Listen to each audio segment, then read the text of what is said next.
ஓம் சாந்தி. எல்லோரும் குஷியாக இருக்கிறீங்களா? 15/5/2025 சக்கர் முரளி பாப்தாதா சொல்கிறாங்க, இனிமையான குழந்தைகளே, பாபாவுடைய சுபாவம் எப்படி சகஜமாக இருக்குதோ, அவருக்குள்ளே எங்கேயாவது இறுக்கமான குணம், ஒரு கோபம், அந்த மாதிரிலாம் ஏதாவது இருக்குதா? அதே மாதிரி உங்களுடைய குணமாக மாற்றிக்கணும். எந்த விதமான அகங்காரமும் உங்களுக்குள்ளே வரக்கூடாது.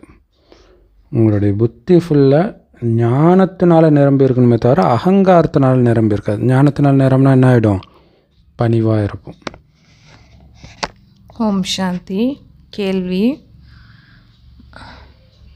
சேவை குழந்தைங்க செஞ்சிட்ருக்காங்க இல்லையா, அப்போ கூட நிறைய குழந்தைங்க எப்படி இருக்கிறாங்க அப்படின்னா, பேபியை விடவும் பேபியாக இருக்கிறாங்க. ஏன் தெரியுமா அப்படின்னு கேள்வி கேட்குறாங்க. ஏன்னா சில குழந்தைங்க நல்ல சேவை செய்கிறாங்க, ஞானத்தை சூப்பராக மற்றவங்களுக்கு சொல்லி கொடுக்குறாங்க, ஆனால் பாபா மட்டும் நினைக்க மாட்டுறாங்க. பாபா உங்களை நினைக்க மட்டும் மறந்துடுறோம் பாபா, மற்றதெல்லாம் முடியுது பாபா, சேவையெல்லாம் பண்ண முடியுதுன்றாங்க. ஸோ அவங்க குழந்தைங்களுக்கும் குழந்தை. ஏன்னா எந்த குழந்தையும் அப்பாவை மறக்காது.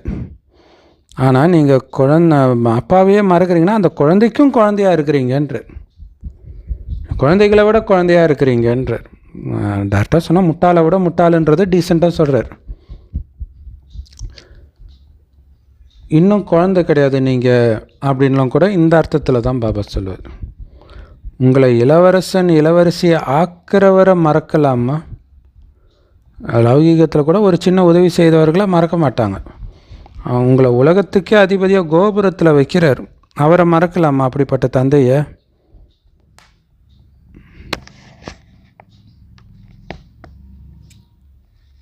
நீங்கள் கைகளால் காரியம் செஞ்சுக்கிட்டு இருந்தாலும் கூட அப்பாவை நினைவு பண்ணிக்கிட்டே இருக்கணும். ஓம் சாந்தி. ஏன்னா அவரை மறந்தால் நீங்கள் எப்படி ஆஸ்தி அடைய முடியும்? ஸோ அதனால தான் கை காரியம் செய்தாலும் நினைவு இருந்துக்கிட்டே இருக்கணும். ஏன்னா புத்தி ஃப்ரீயாக தானே இருக்க போகுது. படிப்பினுடைய லட்சியம் நோக்கம் குழந்தைகளுக்கு எதிலேயே இருக்குது. அப்பா பாருங்கள், சாதாரண உடலில் இருக்கிறாரு. அதுவும் எப்படிப்பட்ட உடலில் இருக்கிறாங்க அப்படின்னா, ஒரு வயோதிக உடலில் தான் இந்த ஞானத்தை சொல்கிறாங்க. அப்படிங்கிறது குழந்தைங்களாகிய நீங்கள் எப்போ புரிஞ்சிக்கிட்டு இருக்கிறீங்க?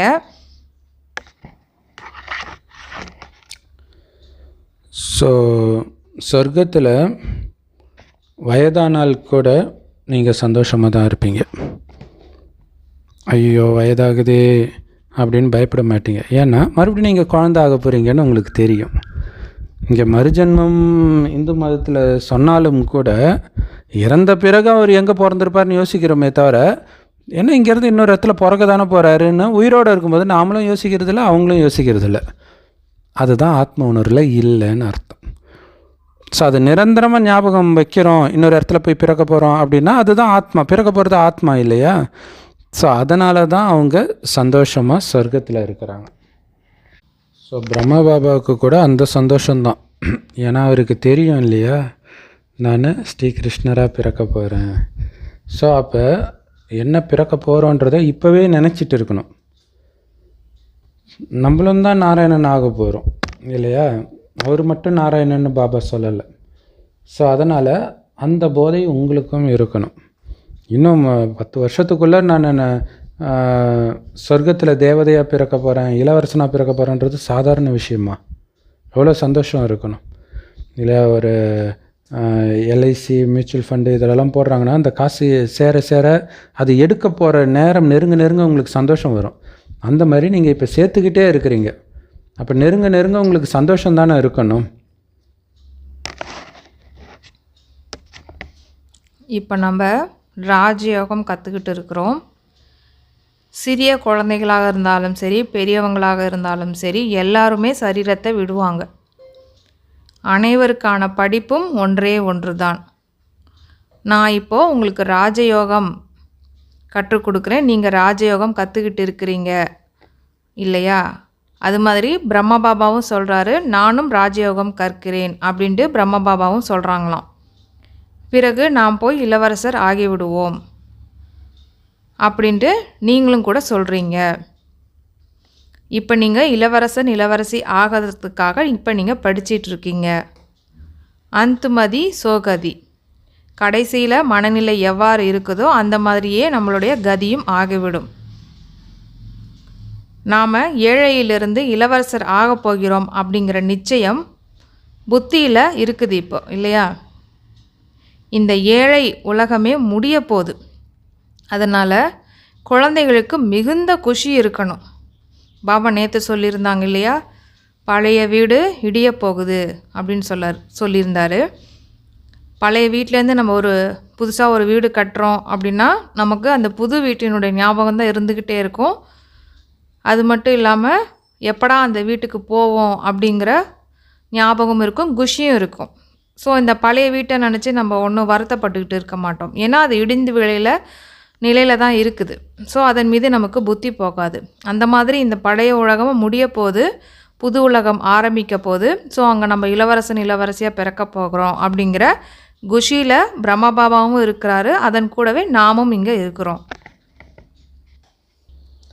ஸோ அப்போ கிருஷ்ணராக நான் பிறக்க போகிறேன்ற போதையிலே அவருடைய நடவடிக்கையே குழந்தை மாதிரி ஆகிடுதான், சகஜமாக ஆகிடுதான். குழந்தை அப்படி தானே இருக்கும். இல்லை நம்ம அடிக்கடி யோசிச்சு பாருங்களேன், குழந்தைங்க எப்படி இருக்கிறாங்க. ஆனால் அந்த குழந்தை ஒரு 2 வயசு குழந்தைன்னு வச்சுக்கோங்க, 2 வயசு கூட விடுங்க, 6 மாத குழந்தைய வச்சுக்கோங்க. எந்த நேரமும் அழுதுட்டு இருக்கும், தொட்டாலே அழுவோம். ஆனால் 6 மாதத்துக்கு முன்னாடி சரீரம் விடுறதுக்கு முன்னாடி என்ன அகங்காரத்தில் இருந்திருக்கும், எவ்வளோ துக்கம் வந்தாலும் அழ மாட்டேன்டான்ட்டு இருக்கும் இல்லையா? ஸோ அந்த தேக உணர்வை உடைக்கிது, நான் அடுத்தது என்ன ஆக போகிறேன்ற அந்த உணர்வுலே இருக்கும்போது. ஸோ எந்த அகங்காரமும் இல்லை, வெறும் ஞானம் தான் இருக்குது புத்தியில். ஸோ அதே மாதிரி பிரம்மபாபா புத்தியில் இருக்கிற மாதிரி உங்களுடைய புத்தியிலும் இந்த ஞானத்தினால நிரப்பிக்கோங்க. பாபா என்னை கிருஷ்ணர் ஆக்கிறதுக்காக வந்திருக்கிறார், நான் அப்படி ஆக போகிறேன் அப்படிங்கிற போதை இருக்கணும். உண்மையிலே இந்த உடலை விட்டுட்டு நான் அந்த உடலை எடுக்க போகிறேன் இல்லையா, அந்த கூடு விட்டு கூடு பாயும் கலை. ஸோ அதை நான் கற்றுக்கிட்டு இருக்கிறேன் அப்படின்ற போதை உங்களுக்கு இருக்கணும். ஸோ இன்னொரு விஷயம் என்னென்னா, பிச்சைக்காரன்லேருந்து இளவரசன் ஆகிறோம் இந்த ராஜயோகத்தினால. அதனால் ரொம்ப ரொம்ப சந்தோஷமாக இருக்கணும் இதை நினச்சி பார்த்து. இன்றைக்கி ஒன்றுமே இல்லாத நிலையில், அந்த குசேலன் இருக்கிறான் இல்லையா, சாப்பாட்டுக்கு வழி இல்லாத நிலையில் இருப்பான். டக்குன்னு பார்த்தா அரண்மனை வந்துடுது, அது நம்மளுடைய நினைவு தான். அந்த அரண்மனை வரப்போகுதுன்ற போதையில் இப்போ இல்லாததே உங்களுக்கு, இந்த துக்கமே உங்களுக்கு தெரியக்கூடாது. ஸோ பாபா தனக்கு சமமாக ஆக்குறார். சிவபாபா சொல்கிறாரு, இளவரசன் இளவரசியை நீங்கள் தான் ஆக போகிறீங்க, நான் ஆக போகிறது கிடையாது.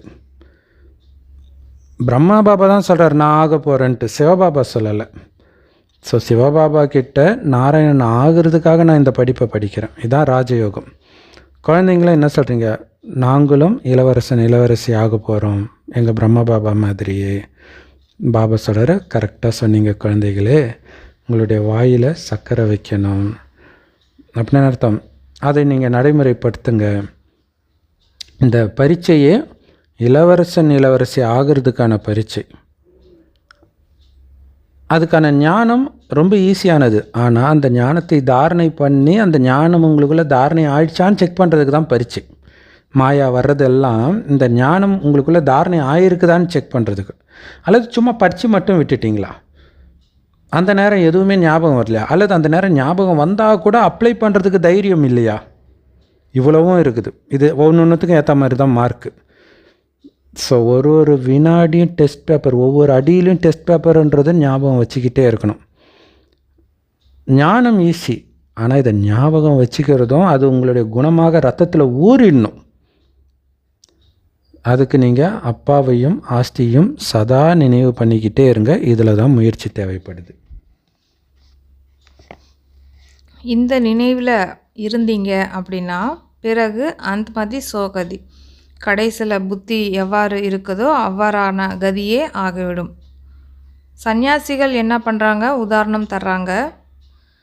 அவர் என்ன சொல்கிறாங்க அப்படின்னா, ஒருத்தர் சொல்கிறாராம் நான் எருமை அப்படின்னு. பிறகு என்ன ஆகிடுது, உண்மையிலேயே அவர் அவ்வாறாக ஆகிவிட்டதாக நினச்சி அந்த எருமை மாடு என்ன பண்ணுமோ அதே மாதிரி பிஹேவ் பண்ணுறாரு. அவை எல்லாமே பயனற்ற விஷயங்கள் அப்படின்னு அப்பா சொல்கிறாங்க. இங்கோ தர்மத்தினுடைய விஷயமாகும். அதனால் பாபா என்ன சொல்கிறாங்க, இங்கே ஞானம் அப்படிங்கிறது ரொம்பவும் சுலபமானது தான் அப்படின்னு குழந்தைங்களுக்கு தந்தை புரிய வைக்கிறாரு. ஆனால் நினைவில் தான் உழைப்பு அதிகமாக இருக்குது. ஸோ இது ரொம்ப சூப்பராக இருந்தது. ஏன்னா இது நான் பாபாவுக்கு வந்து ஆன புதுசுலேருந்தே எதுக்கு இதை சொல்கிறாரு, எருமை எருமை எருமைன்னு சொல்லிக்கிட்டே இருக்கிறது அந்த கதை அப்படின்னா, ஒன்று சொல்ல சொல்ல நீங்கள் நம்ப ஆரம்பிச்சிடுவீங்க. ஆனால் எருமை ஆகிறதுக்கு ஞானம் எடுக்கிறோம், தேவதை ஆகிறதுக்கு, ஆத்மான்ற உணர்வில் வர்றதுக்கு. அதுக்கு தான் ஆத்மா பாபாவுடைய குழந்தை. இந்த விஷயத்தை நீங்கள் எந்த அளவுக்கு உங்களுக்குள்ளே ரிப்பீட் பண்ணிக்கிட்டே இருக்கிறீங்களோ அந்த அளவுக்கு அதுவாகவே மாறிடுவீங்கன்றதுக்கு தான் பாபா அந்த கதையை சொல்கிறார். அப்போ அற்புதமான ஞானம். ஆனால் அது உங்கள் மனதுக்குள்ளே எந்த அளவுக்கு நீங்கள் அசைப்போட்டுக்கிட்டே இருக்கிறீங்க. மெயின் இங்கே முயற்சி என்ன தெரியுமா, ஞானம் ரொம்ப ஈஸி தான், நினைவு கூட ரொம்ப ஈஸி தான். பிரச்சனை என்னென்னா வீண் விஷயத்தை உள்ளே விடக்கூடாது. கண்ட விஷயத்தை பார்க்குறது, கேட்குறது, பேசுறது, நினைக்கிறது, இதுதான் தடையாக வந்துடும். அது மட்டும் இல்லைன்னா இந்த ஞானம் பக்கத்தில்ன்றார், டக்குன்னு போயிடுவீங்கன்றார். நேற்று கூட கேட்டார் இல்லையா, எவ்வளோ தூரம் போகிறதுக்கு, தடை இல்லைன்னா சல்லுன்னு போயிடுவீங்கன்றார். தடை தான் தூரமாக இருக்கிற மாதிரி காட்டுது இலக்கு. ஸோ ஞானம் ரொம்ப ஈஸி, ஆனால் அதை ஞாபகம் வச்சுக்கிறதுல தான் முயற்சி இருக்குது. பாபாவை நினைவு பண்ணுறதும் சரி, ஞானத்தை நினைவு பண்ணுறதும் சரி. ஸோ பாபா அடிக்கடி என்ன சொல்கிறாரு, நீங்கள் குழந்தைன்றார்.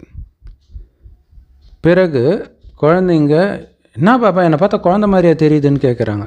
பாபா சொல்கிறார், ஆமாம் நீ குழந்த தான், நீ வேணா இந்த ஞானத்தில் பக்காவாக இருக்கலாம், சேவை கூட சூப்பராக பண்ணலாம், இரவு பகலாக தூக்கம் இல்லாமல் சேவை பண்ணலாம், இருந்தாலும் நான் உன்னை குழந்தைன்னு தான் சொல்லுவேன். ஆக்சுவலாக பாபா சொல்கிறாரு, இந்த பிரம்மா கூட குழந்தை தான். ஸோ பாபா சொல்கிறாரு, இந்த பிரம்மாவும் குழந்தை தான். இந்த பிரம்மாவை சொல்கிறாரு, நீங்கள் என்னை விட உயர்ந்தவர் பாபா. ஆக்சுவலாக இந்த பாபாவுக்கும் சிவபாபா, அதாவது பிரம்ம பாபாவுக்கும் சிவபாபாவுக்கும் நடக்கிற உரையாடல் இது அப்படியே பைபிளில் பார்த்திங்கன்னா யோபுவோடைய அதிகாரத்தில் வந்திருக்கும். கடவுளும் யோபுவும் பேசுகிற மாதிரி. ரெண்டு பேருமே ஒரே விஷயத்தையே பேசுவாங்க, ஆனால் அது அர்த்தம் இல்லாமல் இருக்கும். பட் என்னென்னா ஒரே விஷயத்தை எதுக்கு ரெண்டு பேர் பேசுகிறாங்கன்னா, இங்கே பேசுகிறாங்க இல்லையா.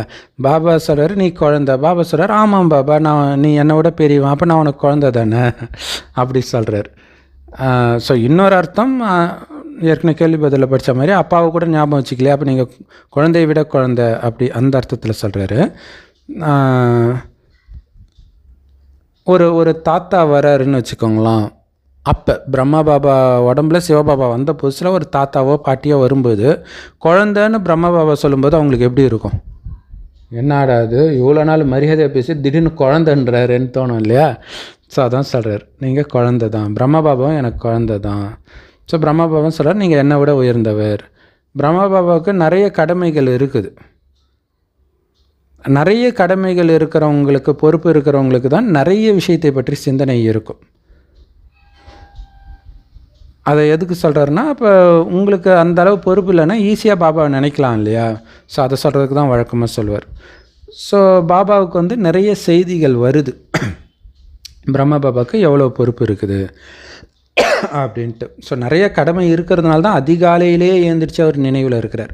ஏன்னா அதுக்கப்புறம் நிறைய வேலை வந்துக்கிட்டே இருக்கும் பிரம்மா பாபாவுக்கு. நான் ஒரு குழந்தைய மெயின்டைன் பண்ணுறது சாதாரண விஷயமா. அதனால தான் பாபா காலையில் அமர்ந்து நினைவு செய்வதற்கான முயற்சியும் செய்கிறாரு. ஏன் செய்கிறாரு, ஆஸ்தியோ அவரிடமிருந்து தானே பெறணும், அதனால். எனவே அப்பாவை நினைவு பண்ணணும். அனைத்து குழந்தைங்களுக்கும் தினமும் நான் புரிய வைக்கிறேன், இனிமையான குழந்தைகளே, நீங்கள் நினைவு யாத்திரையில் மிகவும் பலவீனமாக இருக்கிறீங்க. ஞானத்தில் வேணால் நீங்கள் நன்றாக இருக்கலாம், ஆனால் ஒவ்வொருவரும் நான் பாபாவின் நினைவில் எவ்வளோ நேரம் இருக்கிறேன் அப்படின்னு உங்களுடைய உள்ளத்தை நீங்கள் கேட்டு பார்க்கணும். நல்லது.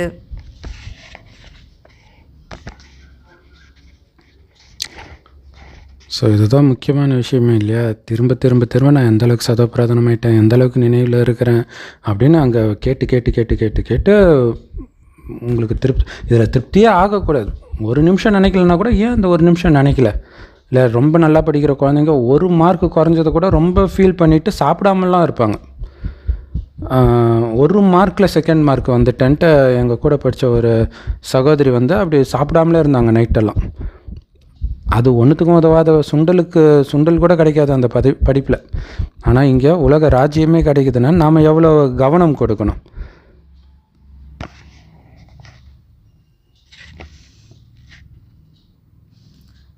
பகலில் நிறைய வேலை நிறைய இருக்குது இல்லையா? ஸோ பிஸியாக இருக்கிறீங்க. அதுலேயும் கூட நம்ம என்ன பண்ணலாம் அப்படின்னா, காரியம் செஞ்சுக்கிட்டு இருந்தாலும் கூட நினைவில் இருக்க முடியும் இல்லையா? கைகள் காரியம் பண்ணிக்கிட்டே இருக்கும். புத்தி அப்பா கிட்ட ஈடுபட்டு இருக்க வேண்டும். பாருங்கள், பக்தி மார்க்கத்தில் கூட பூஜை செஞ்சுக்கிட்டே இருக்காங்க அப்படின்னாலும் கூட புத்தி எங்கெங்கேயோ போயிடுது. எங்கே போகுது? தொழில் அந்த மாதிரி விஷயத்துக்கெல்லாம் போயிடுது. ஒரு சைடு மணி அடிச்சுட்டு சிவநாமமோ இல்லை ஏதோ ஒரு மந்திரமோ உச்சரிச்சுக்கிட்டே இருக்கிறாங்க. புத்தி பாட்டுக்கு தொழில் பக்கம் போயிடுது. அல்லது என்ன ஆகிடுது, ஒரு பெண்ணுடைய கணவன் வெளிநாட்டில் இருக்கிறாங்க அப்படின்னா அந்த பெண்ணினுடைய புத்தி என்ன ஆகிடுது, அந்த வெளிநாட்டில் இருக்கிற கணவன் பக்கம் போயிடுது. ஏன் அந்த மாதிரி போகுது அப்படின்னா, அவருக்கு அதிகமான தொடர்பு இருக்குது, கனெக்ஷன் இருக்குது இல்லையா? ஸோ அதனால் சேவை நன்றாக செய்கிறாங்க அப்படின்னாலும் கூட பாபா பேபி புத்தி அப்படின்னு சொல்கிறாங்க.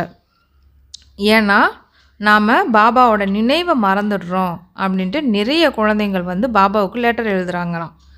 அதுக்கு பாபா சொல்கிறாரு, அட தந்தையை பேபி சிறு குழந்தை கூட மறப்பதில்லை, நீங்களும் பேபியை விடும் பேபி ஆயிடுறீங்க. எந்த தந்தை மூலமாக நீங்கள் இளவரசி ஆகுறீங்களோ அவர் உங்களது தந்தை, ஆசிரியர் மற்றும் குருவாகவும் இருக்கிறார். அப்படிப்பட்டவரையே நீங்கள் மறந்துடுறீங்க. ஸோ இதில் மெயினாக பாபா சொல்கிறல, கையே காரியம் செய்தாலும் புத்தி பாபாவை நினைக்கட்டும் அப்படின்ட்டு. ஆனால் அப்படி சாமி கும்பிடும்போது கூட அப்படி நினைவு இருக்க மாட்டேங்குது அப்படின்னு சொல்கிறாரு இல்லையா? ஸோ அப்போ நம்ம எவ்வளோ கவனம் கொடுக்கணும் பக்தியில் எப்படி? ஏன்னா அதே ஆத்மா தானே.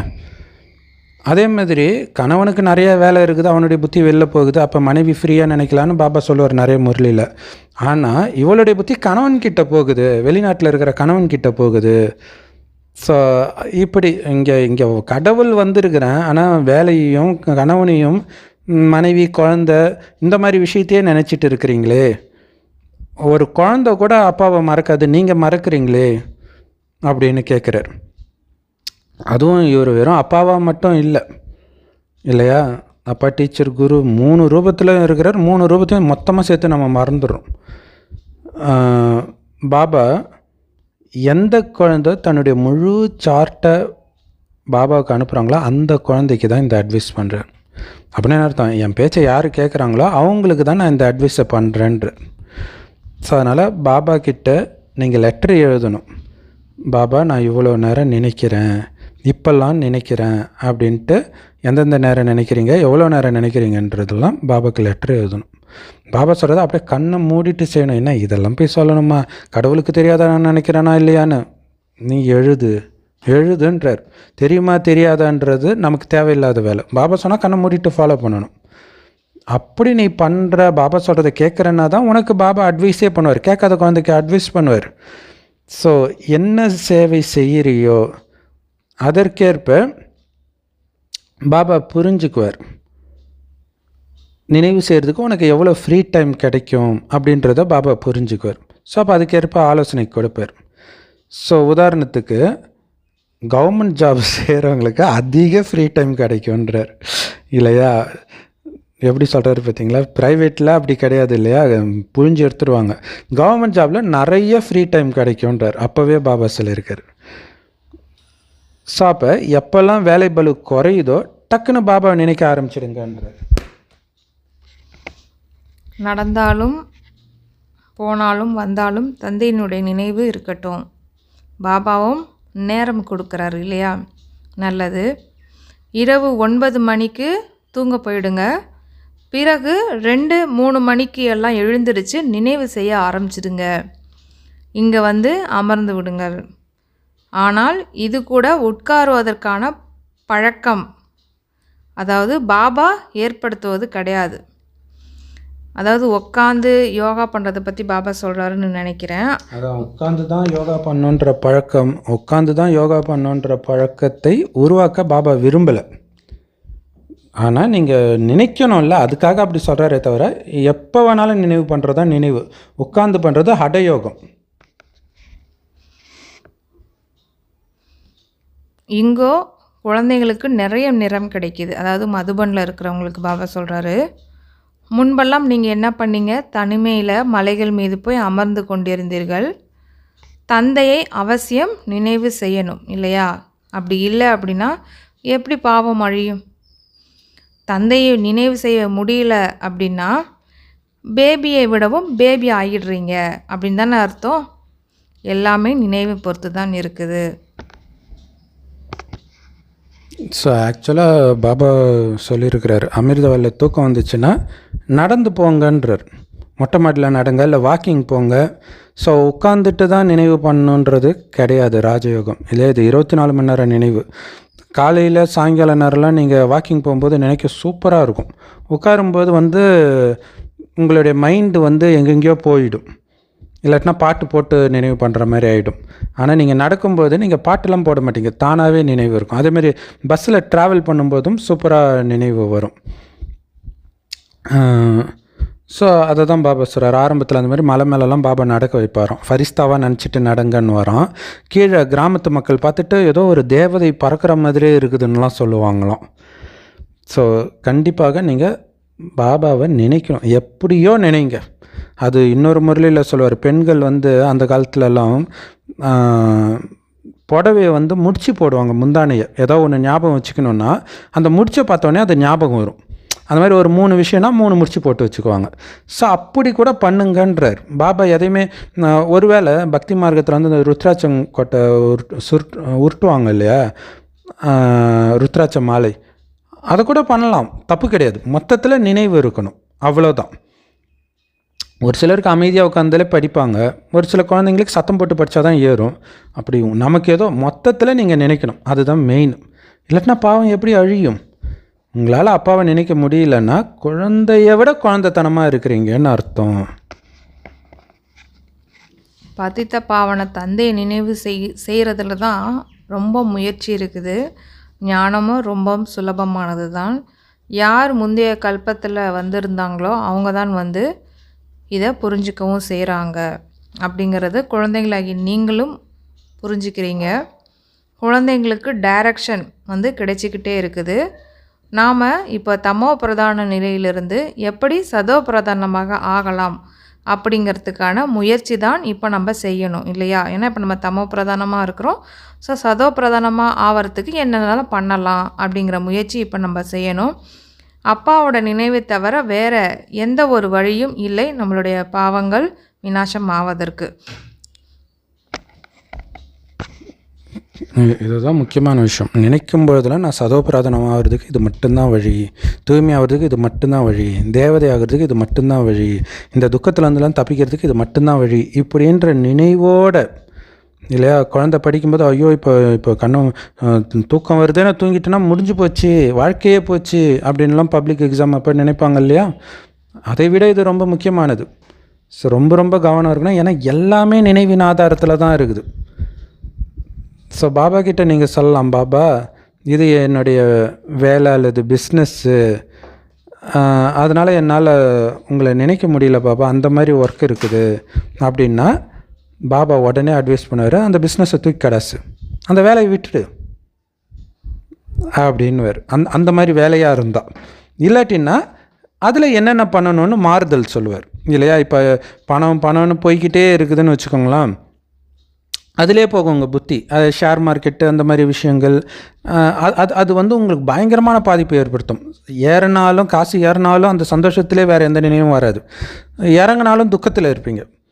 ஸோ அப்போ அவர் சொல்லுவார், இது பண்ணு, இது பண்ணாது. அதேமாதிரி மீன் விற்கிறது, கறி விற்கிறது, இவ்வளோ நாள் அதான் பண்ணீங்க, சரி ஓகே இப்போ வேறு பண்ணு இல்லையா? ஸ்ரீமத்துக்கு புறம்பாக இருக்குது இல்லை, வழியாக இல்லை. ஸோ மொத்தத்தில் ஏன்னா நீ கறி வெட்டிகிட்டு இருந்தானே நீ எப்படி பாபா நினைப்ப? ஏன்னா பாபா நினைக்கும் போதெல்லாம் உனக்கு தோணும் நான் தப்பு பண்ணுறேனேன்ட்டு. ஸோ இங்கே வந்து நினைவு, அதுக்கு தடையே இருக்கக்கூடாது. அப்போ ஸ்ரீமத் படி எல்லாம் இருக்குதா செக் பண்ணிக்கிட்டே இருக்கணும். எல்லாமே நினைவின் ஆதாரம் தான். நிறைய நல்ல நல்ல குழந்தைங்க ஞானத்தை சூப்பராக மற்றவங்களுக்கு கொடுக்குறாங்க, கொடுத்தே சந்தோஷப்படுத்துகிறாங்க எல்லோரையும். ஆனால் பாவம் அவங்க சுயம் யோகத்தில் இருக்கிறதே கிடையாது. அதனால் பாபா சொல்கிறாங்க, இதில் தான் உழைப்பு உள்ளது. பழக்கம் ஏற்பட்டுடுச்சு அப்படின்னா விமானத்திலோ அல்லது ரயில் வண்டியிலோ அமர்ந்திருந்தாலும் கூட தங்களது ஈடுபாடு எப்படி இருக்கும் அப்படின்னா நினைவு வந்து செஞ்சுக்கிட்டே இருக்கிற மாதிரி தான் இருக்கும் இல்லையா? அதாவது பாபாவை நம்ம எந்த காரியம் பண்ணாலும் பாபாவோட நினைவு இருந்துக்கிட்டே இருக்கிற மாதிரி நம்மளுக்கு அந்த மாதிரியான சமஸ்காரம் உருவாயிடுச்சுன்னா, நம்ம பஸ்ஸில் போகிறோம் இல்லை எங்கேயோ ட்ராவல் பண்ணுறோம் அப்படின்னாலும் பாபாவோட நினைவு இருந்துக்கிட்டே இருக்கும். நாம் பாபா மூலமாக வருங்கால இளவரசி ஆகிறோம் என்பது உள்ளுக்குள்ளே குஷியும் இருந்துக்கிட்டே இருக்கும் இல்லையா?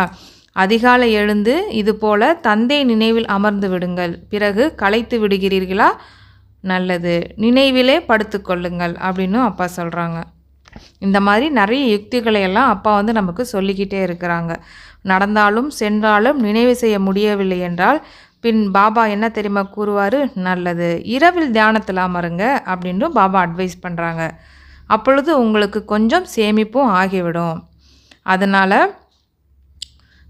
இது வலுக்கட்டாயமாக ஒரு இடத்தில் அமருவது என்பது ஹடயோகம் ஆகிவிடுகிறது. அதாவது இது பாபா எதுக்காக சொல்கிறாங்க அப்படின்னா, நிறைய பேர் ஆஃபீஸில் ஒர்க் பண்ணிகிட்டு இருக்காங்க அப்படின்னா மோஸ்ட்லி அவங்க உக்காந்தே தான் இருப்பாங்க இல்லையா? ஸோ வந்து அவங்க வந்து புத்தியால் வேலை செய்கிற மாதிரியெல்லாம் இருக்கும் நமக்கு. ஸோ வந்து பாபாவை, ஏன்னா புத்தியின் மூலமாக தான் பாபாவே நம்ம நினைப்போம்.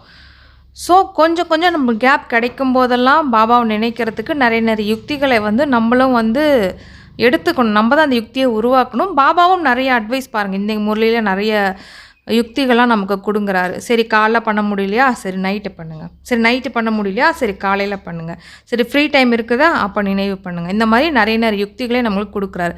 அப்படி நீங்கள் பண்ணும்பொழுது தான் உங்களுக்கு கொஞ்சமாவது சேமிப்பு ஆகும் அப்படிங்கிறது சொல்கிறாரு. அதே மாதிரி ஒரே இடத்துல உட்காந்துருந்து நீங்கள் பண்ணணும் அப்படிங்கிற அவசியமும் கிடையாது. அப்படி நீங்கள் பண்ணுறீங்க அப்படின்னா அது ஹடயோகம் ஆயிடுச்சு. இல்லை உட்காந்து தான் பண்ண முடியும் அப்படின்னாலும் பண்ணுங்க, தப்பு கிடையாது. ஆனால் அது உட்காந்தா தான் வரும் அப்படின்னு கிடையாது அப்படின்னு சொல்கிறாங்க அப்பா. அப்படி இருக்கக்கூடாது. அப்படி இருந்தால் அது ஹடயோகம். அதை எப்படி சகஜ யோகம்னு சொல்ல முடியும்? வலுக்கட்டாயமாக உட்கார்ற மாதிரி ஆயிடுது இல்லையா? ஸோ அப்படி இருக்கக்கூடாது. ஸோ இதில் வந்து முக்கியமாக என்ன சொல்கிறேன்னா, ஏற்கனவே சொன்னார் இல்லையா, நல்ல குழந்தைங்க சூப்பராக முரளி எடுக்கிறாங்க, சந்தோஷப்படுத்துகிறாங்க, எல்லாமே பண்ணுறாங்க. நம்ம நினைவு பண்ணணும்னு அவங்களுக்கு தெரிந்தால் கூட மறந்துடுறாங்க. ரொம்ப முக்கியமானது. அவங்களுக்கு தெரியுது ஆனால் நினைக்க மாட்டுறாங்க. அதுதான் முயற்சி, அதில் தான் கவனம். அவங்களுக்கே தெரியும், அவங்க மற்றவங்களுக்கு சொல்லும்போதே நம்ம நினைக்க மாட்டோன்றது அவங்களுக்கு தெரியும். குறிப்பாக முரளி படிக்க தெரியும். ஸோ அதில் கவனம் கொடுக்க சொல்கிறாரு. உங்களுடைய பாதை ரொம்ப ஈஸியான பாதை இல்லையா? அந்த நீங்கள் பார்த்தீங்கன்னா ஹடயோகத்தில் வந்து பத்மாசனத்தில் உட்காரணும், இந்த ஆசனத்தில் உட்காரணும், இப்படியெல்லாம் இருக்குது. இங்கே எதுவும் கஷ்டம் கிடையாது. பாட்டி பண்ணணும், தாத்தா பண்ணணும், குழந்தை பண்ணணும். அது பண்ண முடியுமா? பண்ண முடியாது. ஹடயோகம் பண்ண முடியாது. ஆனால் இதில் தான் பலனும் இருக்குது. அதனால் பாபா சொல்கிறாரு, சாப்பிட்டுக்கிட்டே நினைவு பண்ணு. டைம் இல்லைன்னு சொல்கிறவங்க சாப்பிட்றாங்கல்ல, ஆக்சுவலாக கேட்பாங்களே சாப்பிட்றதுக்கு டைம் இருந்துச்சான்னு கேட்பாங்க. மிஸ் டைம் இல்லை மிஸ், ஹோம்ஒர்க் பண்ணல மிஸ், சாப்பிட்றதுக்கு மட்டும் உனக்கு டைம் இருந்துச்சான்னுவாங்க. அதுக்காக என்ன, சாப்பிட்டுட்டு இருக்கும்போது ஹோம்ஒர்க் பண்ண முடியும், ஆனால் சாப்பிட்டுட்டு இருக்கும்போது பாபா நினைக்க முடியும். சாப்பிட்டுட்டு இருக்கும்போது சொன்னதை நினைச்சு பார்க்க முடியும். ஸோ அதனால தான் பாபா சொல்கிறார், சாப்பிடும்போது நினைக்கிறத பழக்கமாக்கிடுங்க. அப்போ சாப்பிடும்போது தானாக நினைவு வந்துடும். ஸோ அது ஒரு காரணம். சாப்பிடும்போது பாபாவுக்கு ஊட்டி விட சொல்கிறதெல்லாம் கடைசி நேரத்தில் உலகம் மோசமாக இருக்கும்போது ஏதோ ஒன்று கிடைக்குதுன்னு சாப்பிடுவீங்களா, அப்போ தானாக உங்களுடைய புத்தி பாபா கிட்டே போகும். ஸோ பாபா எல்லாமே நம்ம நன்மைக்காக தான் உருவாக்குறார். குளிக்கும்போது, சாப்பிடும்போது, பாத்ரூம் போகும்போது, இங்கெல்லாம் கம்பல்சரி நீங்கள் நினைங்க. ஏன்னா அந்த டைம்லாம் வந்து நான் எவ்வளோ பிஸியாக இருந்தாலும் இதெல்லாம் நீங்கள் பண்ண தான் போகிறீங்க இல்லையா? பாபா மூலமாக நம்ம சொர்க்கத்துக்கே எஜமானராகிட்டு இருக்கிறோம், இந்த படிப்பின் மூலமாக ஆகிட்டு இருக்கிறோம் அப்படின்னு உங்களுக்குள்ளேயே பேசிக்கணும். இதை பற்றி மட்டுமே பேசுங்க. பாபா சொல்கிறார், நீங்கள் இந்த ஞானத்தில் எவ்வளவு ஸ்லோவாக போனாலும் நாராயணன் ஆக முடியும். ஆனால் ஒன்று வீண் விஷயம், இந்த ஞானத்தை தவிர வேறு எதையும் பேசாதீங்க, அவ்வளோதான். ஞானத்தை தவிர எதையும் நினைக்காதீங்க, போதுன்றார். ஏன்னா மற்ற விஷயங்கள் தான் நமக்கு எதிரியே. ஸோ அதனால தான் உள்ளுக்குள்ளே பேசும்போதெல்லாம் நான் நாராயணன் ஆகிட்டு இருக்கிறேன்ல, உலகத்துக்கே எஜமானர் ஆக போகிறேன்ல அப்படிங்கிறதெல்லாம். கோயிலில் வழியாக பஸ்ஸு போகுதுன்னா நடுவில் அம்மன் உட்காந்துட்டு இருப்பாங்க, 2 பேர் சாமரம் வீசுவாங்க. அப்போ இந்த மாதிரி நான் தான் உட்காந்துட்டு இருக்க போகிறேன்ல, இப்படியெல்லாம் பேசிக்கிட்டே இருக்க உங்களுடைய புத்தி மற்ற விஷயத்துலேருந்து விலகும். மற்றவர்கள் அந்த அம்மன் முன்னாடி போய் அவங்க எப்படி இருக்கிறாங்கன்னு கவலைப்பட மாட்டாங்க, இவங்க வீட்டு கவலையை சொல்லுவாங்க. அது பக்தி. சில பாபா குழந்தைங்களும் அப்படி பண்ணிகிட்டு இருக்கிறாங்க. அப்படி பண்ணக்கூடாது. நான் அப்படி ஆக போகிறேன்ற அந்த போதை தான் இருக்கணும். ஸோ இந்த படிப்பில் முழு கவனம், படிக்கிறதுலையும், படித்ததை கிரகிக்கிறதுலையும், கிரகித்ததை தாரணை பண்ணுறதுலையும் கவனம் கொடுத்துக்கிட்டே இருக்கணும். குறைஞ்சது 3 தடவையாவது படித்தாதான் இது உள்ள தாரணை ஆகுன்னே சொல்கிறார், கொஞ்சமாவது. அது மட்டும் இல்லை, அது ரொம்ப கம்மியான படிப்பு, குழந்தை கூட புரிஞ்சிக்கிற படிப்பு. பாபா ரொம்ப கம்மியாக தானே, அதாவது முரளி 20 நிமிஷம் ஆகும் அதை படிக்கிறதுக்கு, கொஞ்சம் விளக்கம் கொடுத்து படித்தா 1 மணி நேரம் ஆகும், அவ்வளோதான். ஆனாலும் ரொம்ப ஈஸியானது இல்லையா? ஒருவேளை ஏதாவது புரியல அப்படின்னா பாபா கிட்ட கேளுங்க. பாபா சொல்கிறாங்க, தன்னை ஆத்மா அப்படின்னு உணரணும். இந்த சரீரமோ 5 பூதங்களாலானது. நான் சரீரம் ஆவேன் இவ்வாறு கூறுவது, அதாவது இந்த மாதிரி சொல்கிறது எல்லாமே தன்னை பூதம் அப்படின்ட்டு கருதுவது அப்படின்னு அர்த்தம் அப்படிங்கிறாரு. அப்போ ஒரு தடவையும் நான் வந்து உடம்பு அப்படின்ட்டு நினைக்கிறேங்க அப்படின்னாலே நான் பூதம் அப்படிங்கிறது நினைக்கிறேன்னு அர்த்தம். பேயின்னு கூட நினச்சிக்கலாம். கரெக்டு தான். ஏன்னா பேயாக இருக்கிறதுக்கு யாருக்குமே பிடிக்காது இல்லையா? ஸோ நான் சரீரம் அப்படின்ட்டு உங்களுக்கு ஞாபகம் வருது, தேக உணர்வு வருது அப்படின்னாலே பூதம் அப்படின்னு அர்த்தம். பாபா நேற்று கூட முரளியில் சொல்லியிருப்பாங்க, உங்களுக்குள்ளே கோபம் காமம் அப்படிங்கிற விஷயம் வந்துருச்சுன்னா பூதம் பிரவேசம் ஆகிருக்குது அப்படிங்கிறத புரிஞ்சுக்கோங்க அப்படிங்கிறாரு. ஸோ வந்து அந்த தேகத்தையே பாபா வந்து பூதம் அப்படின்னு புரிஞ்சுக்கோங்க. இது இருப்பதே அசுரர்களின் உலகமாக. ஏன்னா பூதங்கள் எங்கே இருக்கும்? அசுரர்களுடைய உலகத்தில் தான் இருக்கும் இல்லையா? ஸோ இங்கே எல்லாமே அப்படி தான் இருக்கிறாங்க. அது தெய்வீக உலகம். எது? சொர்க்கம் வந்து தெய்வீக உலகம். அங்கே எல்லாருமே எப்படி இருப்பாங்க? தெய்வீகமானவர்கள் தான் இருப்பாங்க. இங்கு எல்லாருமே தேக அபிமானி உடையவர்களாகத்தான் இருக்கிறாங்க. இது சூப்பரான பாயிண்ட்டு. ஏன்னா இதை வந்து பிரித்து பார்க்க சொல்கிறார். இது அசுர உலகம், ஏன்னா உடல்னு நினச்சிட்டு இருக்கிறாங்க. அங்கே எப்படி தெய்வீக குணம் வருது? ஆத்மாவை பார்த்ததுனால வந்துச்சு. அந்த உலகத்துக்கு நான் போகணும் அப்படின்னா நானும் ஆத்மாவை தான் பார்க்கணும். ரொம்ப முக்கியமான விஷயம். அடுத்தது பார்த்திங்கன்னா, முஸ்லீம்கள் வந்து பெருமையாகவும் தங்களை மற்றவர்களை கேவலமாகவும் ஒரு விஷயம் சொல்லுவாங்க. என்னென்னா, டேய் நீங்களாம் விக்கிரகம் தானடா வழிபடுறீங்க, விக்கிரக வணங்கிகளா அப்படின்வாங்க. நமக்கு தெரியும் விக்கிரகன்றது உடம்பு இல்லையா? உடம்புடைய நினைவு தான் அந்த சிலை. அப்போ அந்த உடம்பை நினைக்கிறது கேவலமான விஷயன்றது நம்ம மைண்டில் ஆழமாக பதியணும். அவங்க வணங்குறது, இங்கே நினைக்கிறதே கேவலமான விஷயம். உடம்பை, யாருடைய உடம்பும், அப்பா அம்மாவாக இருக்கலாம், கணவன் மனைவியாக இருக்கலாம், குழந்தையாக இருக்கலாம். ஸோ இப்போ நம்ம இந்த பண்ணுற பயிற்சி தான் அங்கே குரானில் வந்து விக்கிரக வழிபாடை கேவலமாக போட்டு இருக்கிறது. அது வந்து கொலை பண்ணுறத விட மிகப்பெரிய பாவம் விக்கிரக ஆராதனைன்ட்டு இருக்கும். அப்படின்னு அர்த்தம். உடலை நினைக்கிறது கொலை பண்ணுறதை விட மோசமானது. ஏன்னா உடலை நினைக்கிறது தான் கடைசியில் போய் காமத்தில் போய் விட போகுது. அதை தான் பாபா சொல்கிறார், கொலையை விட அது மிக மோசமானது அப்படின்னு சொல்கிறார். இங்கே எல்லாரும் பாருங்கள் தேக உணர்வில் தான் இருக்கிறாங்க. ஒருத்தராவது தன்னை ஆத்மான்னு புரிஞ்சுக்கிறாங்களா? பாருங்க, இத்தனை நாட்களாக நம்ம கூட அப்படி தான் இருந்தோம் இல்லையா? ஆத்மா இந்த உடம்பு மூலமாக காரியம் செய்து அப்படின்னு யாராவது நம்ம ப்ராக்டிஸ் பண்ணியிருக்கோமா? இதுக்கு முன்னாடி உயிர் இருக்குது அப்படிங்கிறது தெரியும். அது கூட எப்போ தெரியும்? இறக்கும் தருவாயில் உயிர் வெளில போயிடுச்சு, அவ்வளோதான், அதோட முடிஞ்சிருச்சு. மற்றபடிலாம் வந்து ஆத்மா இந்த சரீரத்தின் மூலமாக பார்க்குது, கேட்குது, பேசுது, காரியம் செய்யுது, அந்த மாதிரியான நம்மளுக்கு அந்த தாட்ஸே நமக்கு வந்தது கிடையாது. இப்போ தான் பாபா நமக்கு சொல்லியும் கொடுக்குறாரு. மேலும் பாபா சொல்கிறாங்க, சரி மற்றும் தவறு அப்படின்னு இருக்குது தானே.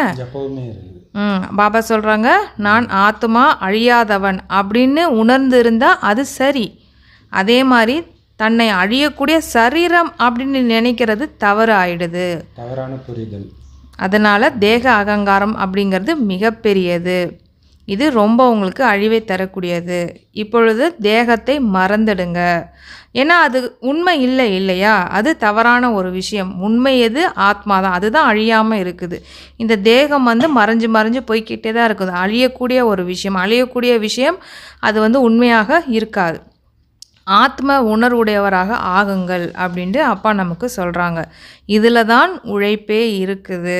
எந்த காரியம் பண்ணாலும் நான் ஆத்மா இந்த சரீரத்தின் மூலமாக வேலை செஞ்சுக்கிட்டு இருக்கிறேன், நான் ஆத்மா, நான் வேற, இந்த உடல் வேற, அப்படி பிரித்துணர்ந்த புரிதல் நமக்கு வரணும்.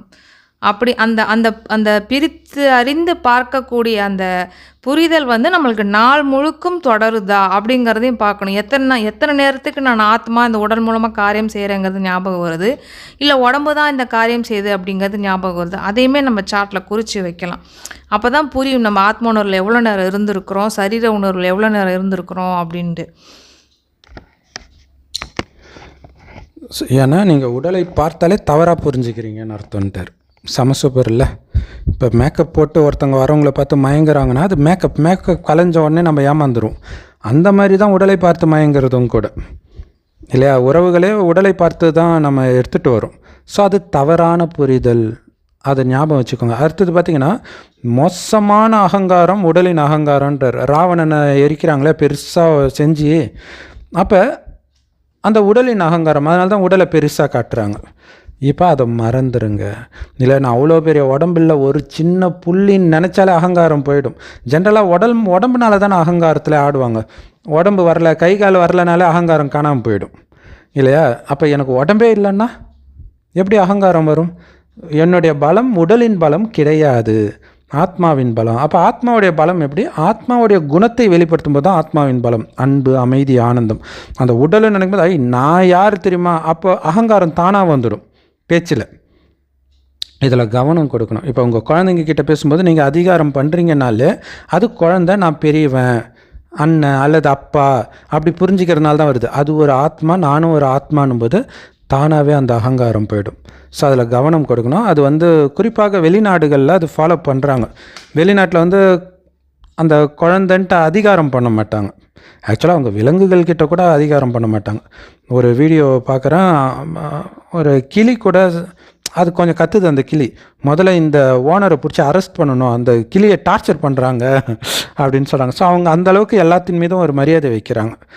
அப்போ இந்த உடல்ன்ற உணர்வு தான் நம்மளை பாவம் செய்ய வைக்கிது. அதை மறந்துடுங்க. ஆத்ம உணர்வுடையவராக ஆகுங்க இல்லையா? அதில் கண்டிப்பாக முயற்சி தேவைப்படுது. 84 பிறவி எடுத்து முடிச்சாச்சு. இப்போ வீட்டுக்கு போக வேண்டிய நேரம் இது. உங்களுக்கு வந்து ரொம்ப ஈஸியும் கூட. ஏன்னா 84 பிறவி எடுத்துருக்கிறீங்க. அதனால் உங்களுக்கு வந்து இத்தனை பிறவி நான் எடுத்திருக்கிறேன், எல்லாத்தையும் அனுபவிச்சாச்சு. இப்போ மீண்டும் பக்காவாக சொர்க்கத்தில் அனைத்து சுகத்தையும் நான் அனுபவிக்க போகிறேன். அதனால் இதை நினைக்கிறதும் உங்களுக்கு ஈஸி தான். அதனால் நீங்கள் எல்லாத்தையும் அனுபவிச்சாச்சு. அதனால் எனக்கு இந்த குறை இருக்குது அப்படின்னு சொல்லவே முடியாது.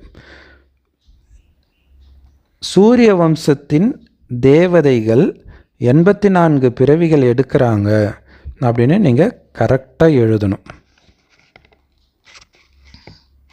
குழந்தைகளும் படிச்சுக்கிட்டே இருக்கிறாங்க, திருத்தமும் ஆகிக்கொண்டே இருக்குது. ஏன்னா இது வரைக்கும் சொன்ன விஷயங்கள் எல்லாமே பொய்யாக இருந்திருக்குது இல்லையா? ஸோ பாபா வந்து நமக்கு வந்து ஞானம் கொடுக்குறாரு. ஸோ எல்லாத்துலேயுமே கரெக்ஷனும் ஆகிக்கிட்டே இருக்குது. ஆமாம், அது என்னென்னா கொஞ்சம் கொஞ்சமாக ஃபஸ்ட்டு பாபா கட்டை விரல்னு சொன்னார். அவங்கவுங்களுக்கு ஏற்ற மாதிரி அது கொஞ்சம் கொஞ்சமாக அது கரெக்ட் பண்ணிகிட்டே இருப்பார். அதேமாதிரி படத்துலேயும் அந்த கரெக்ஷன் வந்துக்கிட்டே இருக்கும்.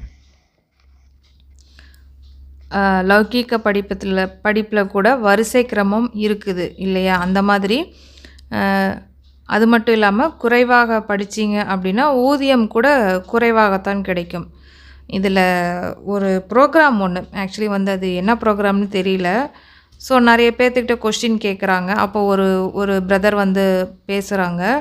எனக்கு சின்ன வயசுலேருந்தே எனக்கு ஒன்று தோணுச்சு. என்னென்னா இந்த பிஎஸ்சி, பிகாம் அந்த மாதிரி அதோடு நிப்பாட்டிக்கக்கூடாது, பெரிய படிப்பு படிக்கணும், டாக்டரேட் அந்த மாதிரி படிக்கணும். ஏன்னா அந்த மாதிரி படிக்கும் பொழுது என்ன ஆகும் அப்படின்னா எனக்கு வேலை செய்கிற நேரமும் கம்மி, ஆனால் ஊதியம் எனக்கு அதிகமாக கொடுப்பாங்க. மற்றபடி நான் சின்ன படிப்பு படித்தேன் அப்படின்னா என்ன ஆகும் எனக்கு அப்படின்னா வேலை செய்கிற நேரமும் அதிகம், ஊதியமும் எனக்கு கம்மியாக கொடுப்பாங்க. அப்போ நான் கேல்குலேட் பண்ணேன். அப்போ பெரிய படிப்பு படிக்கிறதுனால எனக்கு வந்து அதாவது உழைக்கிற நேரம் கம்மி, ஊதியம் அதிகமாக இருக்குது. ஸோ அதுதான் எனக்கு வந்து கரெக்டாக இருந்துச்சு. அதை ஏம் பண்ணி தான் நான் படித்தேன் அப்படின்ட்டு லௌகீகத்தில் இருக்கிறவங்க கூட இதை பற்றி பேசுகிறாங்க. அப்படின்னா இப்போ நமக்கு பாபா இந்த ஞானத்தை கொடுக்குறாங்க அப்படின்னா நம்ம எந்த அளவுக்கு கணக்கு போடணும் அப்படிங்கிறது பார்க்கணும் நம்ம. ஆக்சுவலாக பாபா கவர்மெண்ட் ஜாபில் வேலை கம்மியாக இருக்குன்றதும் அதுக்காக தான். ஏன்னா கவர்மெண்ட் ஜாப் கிடைக்கிறது ஈஸி கிடையாது இல்லையா, அது கஷ்டப்பட்டு படிக்கணும். ஆனால் அங்கே போய் உட்காந்துட்டா ராஜா தான் இல்லையா, வேலை கம்மியாக இருக்கும், சம்பளம் லட்சக்கணக்கில் வந்துட்டு இருக்குது. ஆக்சுவலாக நேற்று ஒரு சகோதரி சோஷியல் மீடியாவில் பேசுகிறாங்க, எப்படி மாப்பிள்ளை வேணும், நான் அதிகமாகலாம் எதிர்பார்க்கலங்க, மாதம் 80,000 சம்பாதிச்சா போதும், சொந்த வீடு இருந்தால் போதும் அப்படின்றாங்க. ஸோ அந்த பொண்ணு யோசிக்குது இல்லையா, ஏன்னா அந்தளவுக்கு காசு வருதுன்னா அந்த பொண்ணு பெருசாக வேலை செய்ய தேவையில்ல, வீட்டு வேலைக்காரங்க இருப்பாங்க, எதை பற்றியும் கவலைப்பட தேவையில்ல, அதனால் அது யோசிக்குது. அதுக்கு நிறைய பேர் கமெண்ட் போட்டாங்க, அம்மா நான் 80,000 சம்பாதிச்சேன்னா உன் மூஞ்ச நான் எதுக்கு கல்யாணம் பண்ண போகிறேன், அழகான பொண்ணை நான் கல்யாணம் பண்ண போகிறேன் அப்படின்னு போடுறாங்க. ஏன்னா அந்த பொண்ணு அப்படி தான் இருந்துச்சு. ஸோ இங்கே நமக்கு எல்லாமே கிடைக்க போகுது சொர்க்கத்தில், ஒரு பிறவி இல்லை, 2500 வருடம், ஆக்சுவலாக 3/4 பங்கே வருதுன்னு வச்சுக்கோங்களேன்.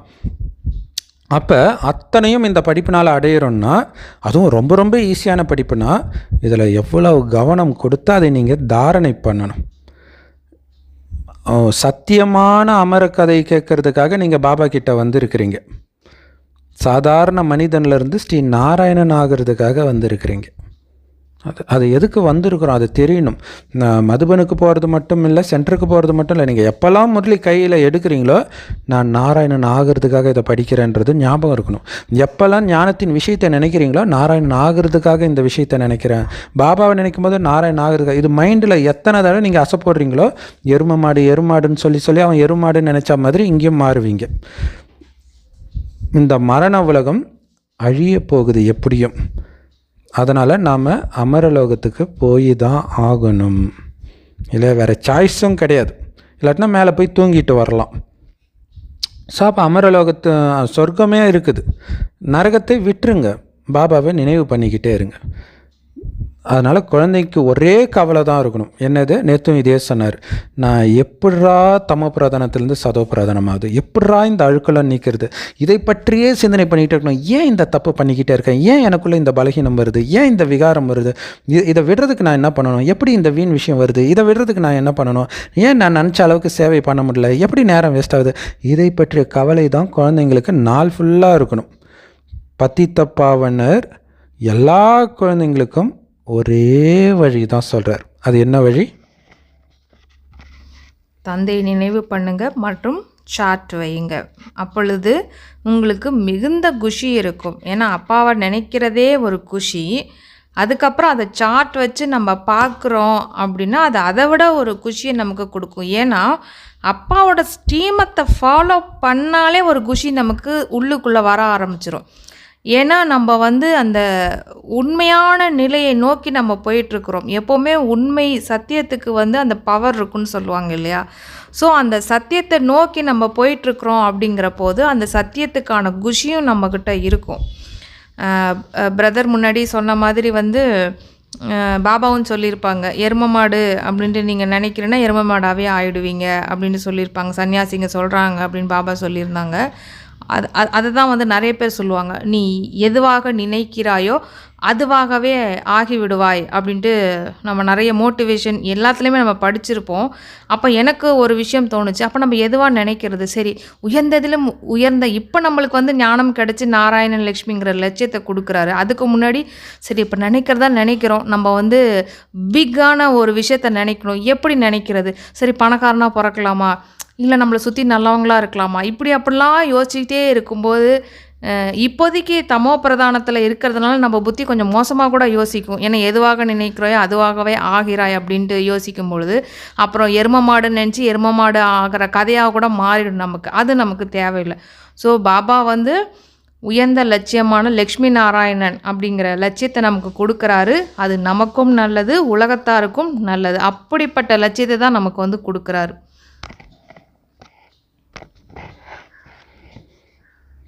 கரெக்டு. ஸோ அப்போ நம்ம எவ்வளோ நினைக்கிறோன்னு சார்ட் வைக்க சொல்கிறது எதுக்கு தெரியுமா? உட்காந்து நினைக்கிறது கிடையாது. உட்காந்து நினைக்க முடியாது, 8 மணி நேரம் உட்காந்துட்டு இருந்தால் என்ன ஆகுறது? ஸோ அப்போ அதோடைய அர்த்தம் என்னென்னா, நீங்கள் ஒரு காரியம் செய்யும் பொழுது நினைக்கணுன்றதே சார்ட்டு வைக்கும்பொழுது தான் நீங்கள் நினைக்கணுன்ற அந்த எண்ணமே வரும்.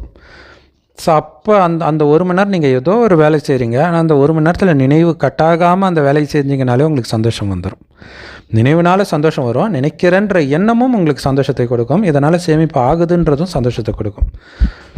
ஸோ உங்களுக்கு மட்டும்தான் இந்த ஞான ஒளி கிடச்சிருக்குது. அவங்க எல்லாம் பாவம் அஞ்ஞான இருளில் இருக்கிறாங்க.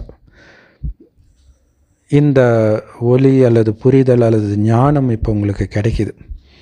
3வது கண்ணு கிடைக்கிது. முக்காலத்தை உணர்ந்தவர் ஆகிறீங்க. நிறைய பேர் என்ன சொல்கிறாங்க அப்படின்னா, என்னப்பா பிரம்மகுமாரிகளை புதுசாக சொல்கிறாங்க, எல்லா இடத்துலையும் தான் சொல்கிறாங்க, இது பைபிளில் இருக்குது, குரானில் இருக்குது, சித்தர்கள் சொல்லாததையே இவங்க சொல்லிட்டாங்க அப்படின்னு சொல்கிறாங்க. இதில் ஒன்றும் புதுசுலாம் ஒன்றும் கிடையாதுப்பா அப்படின்னு சொல்கிறாங்க. பாபா சொல்ற, ஓ அப்படியா, யாருக்குமே இந்த ஞானம் கிடைக்கல, எங்கே எதில் இருந்துச்சு? ஒருவேளை இந்த ஞானம் எங்கேயோ கிடைக்குதுன்னே வச்சுக்கோங்க. ஏன்னா கொஞ்சம் கொஞ்சம் இருக்கும் மற்ற இதுலேயும் கூட. அதை வைத்து அவங்க எந்த முன்னேற்றமும் அடையிலையே. கீழே இறங்கி தானே வந்தாங்க. ஏதாவது முயற்சி பண்ணாங்களா? சாதாரண மனிதன் தான் நாராயணன் ஆகிறான் அப்படின்னு எந்த மதத்துலையாவது எந்த வேதத்துலையாவது இருக்குதா? அதுக்கான முயற்சி யாராவது பண்ணாங்களா? இல்லை, கீதையில் இருக்குது, வன்மடாம்பவன் இருக்குது தான், கடவுளை நினைங்கன்னு எல்லா மதத்துலேயும் இருக்குது தான். ஆனால் முயற்சி பண்ணலையே. ஸோ பாபா குழந்தைங்களுக்கு சொல்கிறாங்க,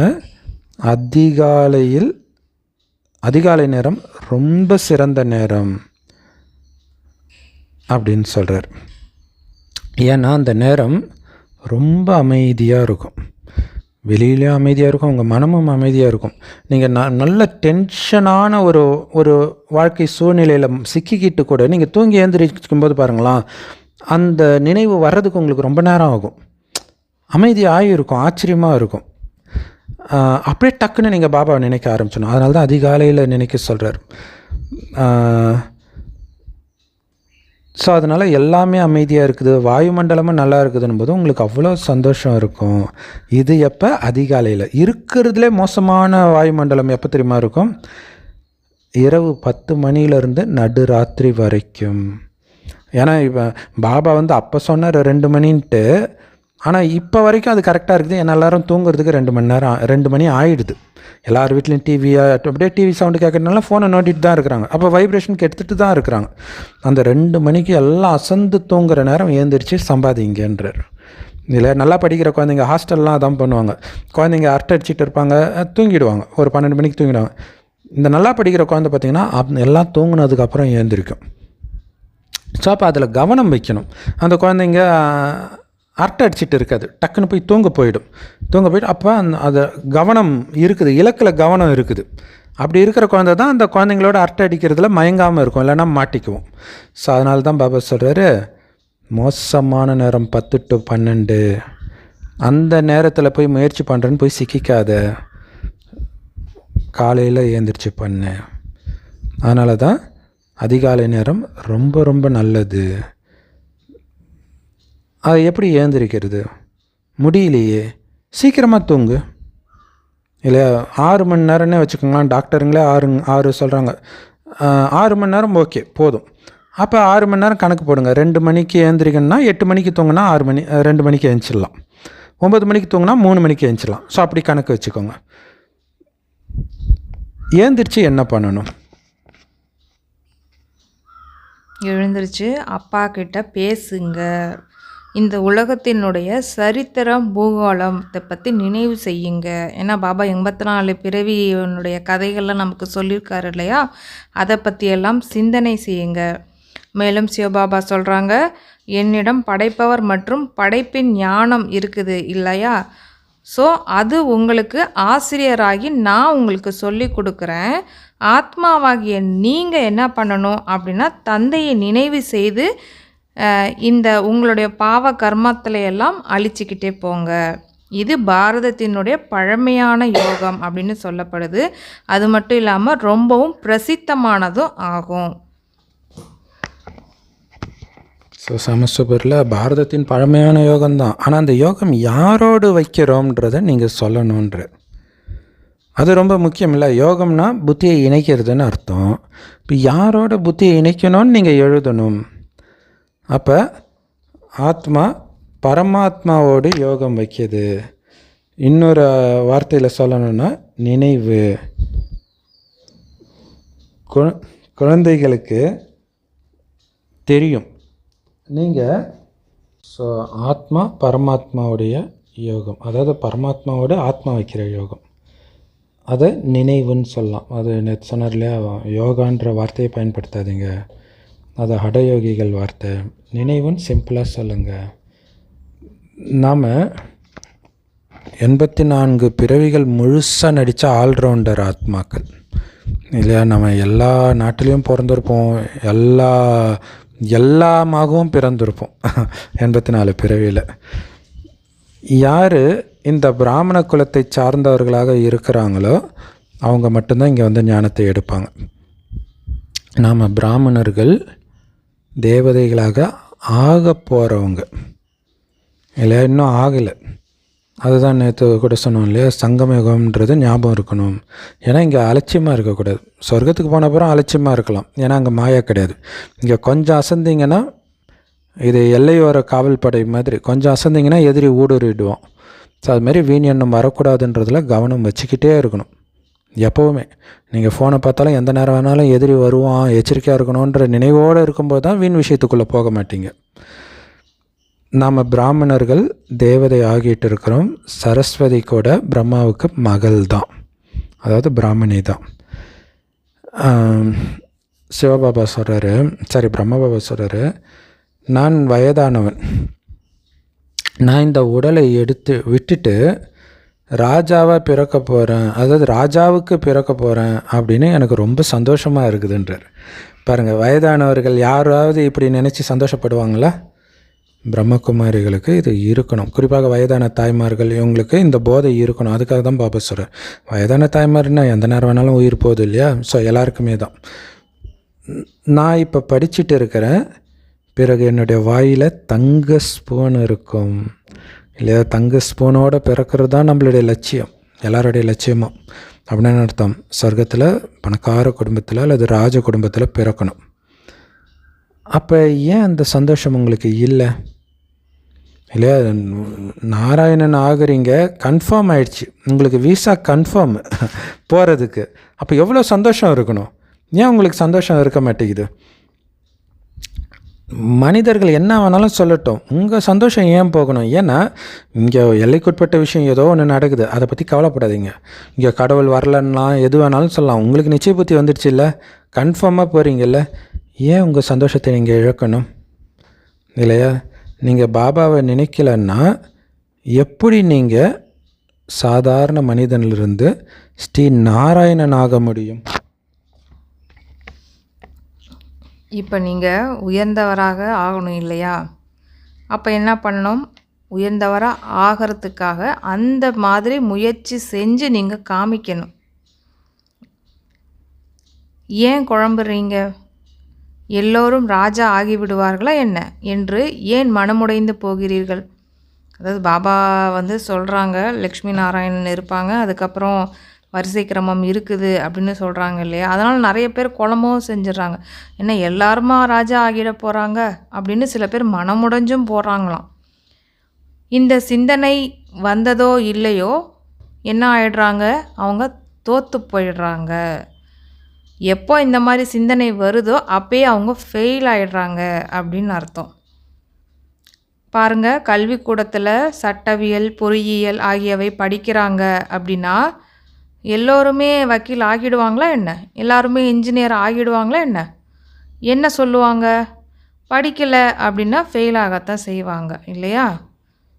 அந்த மாதிரி இங்கேயும் 16,108 முழு மாலை இருக்குது. அது அந்த டிரான்ஸ்லேஷன் என்னென்னா, இன்ஜினியரிங் படிக்கிறவங்க யாருமே வந்து எல்லாருமா இன்ஜினியர் ஆக போகிறாங்க அப்படின்னு அவங்க சொல்கிறது இல்லைல்ல. டாக்டருக்கு படிக்கிறவங்களாம் எல்லாருமா டாக்டர் ஆக போகிறாங்கன்னு அவங்க சொல்கிறது இல்லை தானே. ஆனால் நீங்கள் மட்டும் ஏன் சொல்கிறீங்க எல்லாருமா ராஜா ஆகிட போகிறாங்கன்னு? ஏன்னா நீங்கள் படிக்கிறது ராஜயோகம் தானே. அது சொல்கிறேன், அந்த நம்பிக்கை அவங்களுக்கு இல்லைனாலே ஃபெயில் ஆகிட்டீங்க அப்படிங்கிறாங்க. உண்மைதாங்க பிரதர். முதல்ல யார் வருவாங்க, யார் அந்த அளவு புருஷார்த்தம் செய்வாங்களோ அவர்கள் ஒருவரை விட ஒருவர் வேகமாக முயற்சியும் செய்கிறாங்க இல்லையா?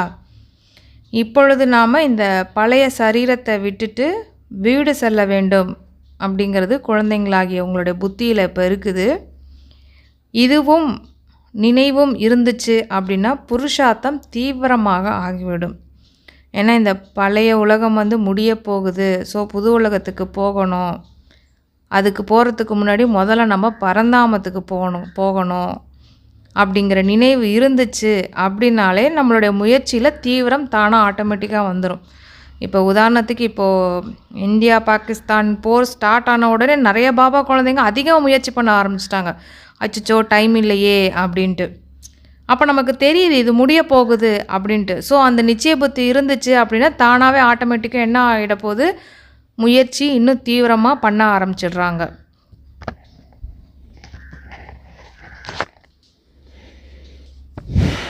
ஸோ சமசூப்பரில் இந்த உடம்பை விட போகிறேன்னு நினைச்சாலே தீவிரமாக நினைப்பீங்கன்ற சமசூப்பரில் அதுக்கு தான் அந்த உடம்புன்ற உணர்வே மறந்துடுங்க, விட்டுட்டதாகவே நினச்சிக்கோங்க. இப்போ ஜஸ்ட்டு உடம்பு இல்லாமல் இருக்கிறீங்க, ஒரு உடம்பு எடுக்கணும். எல்லா உடம்பும் வரிசையாக இருக்குது சொர்க்கத்தில். எந்த உடம்புக்குள்ளே நீங்கள் போகணுன்னு ஆசைப்படுறீங்க அந்த முயற்சி பண்ணணும். அந்த மாதிரி குணத்தை உருவாக்கிக்கணும். ஸோ குழந்தைங்களுடைய புத்தியில் அனைவருக்கும் முக்தி ஜீவன் முக்தி கொடுக்குற வள்ளல் ஒரு தந்தை மட்டும்தான் ஞாபகம் இருக்கணும். அப்போ தான் அவரை தான் நினைப்பீங்க. இன்றைக்கி உலகத்தில் பல பில்லியன் மக்கள் இருக்கிறாங்க. ஆனால் சொர்க்கத்தில் வெறும் 9 லட்சம் பேர் தான் இருக்க போகிறீங்க. மற்றவங்கெல்லாம் பறந்துருவாங்க மேலே. ஸோ இதுவும் துல்லியமாக 9 லட்சமாக கிடையாது, சராசரியாக பாபா சொல்கிறேன். இதுதான் பெரிய அதிசயம். ஏன்னா எனக்கு தெரிஞ்ச அந்த 100 வருடம் கூட சராசரியாக தான் இருக்கும். சங்கமயுகம் 100 வருடன்றதில் அது அதிகமாகவும் இருக்கலாம், 100க்கு மேலே, அல்லது கம்மியாகவும் இருக்கலாம். அதனால தான் திடீர்னு முடிஞ்சிடும்ன்றார். அப்போ ஷாக் ஆகிடுவாங்க. இப்போ நிறைய தாதிகள்லாம் சரீரம் விடும்போது கூட அவங்களுக்கு ஷாக்காக இருக்கும், அதுக்குள்ளே முடிஞ்சிடுச்சான்ட்டு. இல்லை, ஏன்னா அவங்க முடிஞ்சிடுச்சா அவங்களுக்கு முடிஞ்சிடுச்சு சங்கமயுகம்னு அர்த்தம், அவ்வளோதான். அதுக்கப்புறம் முயற்சி கிடையாது. ஸோ இதில் ரொம்ப கவனம் இருக்கணும்.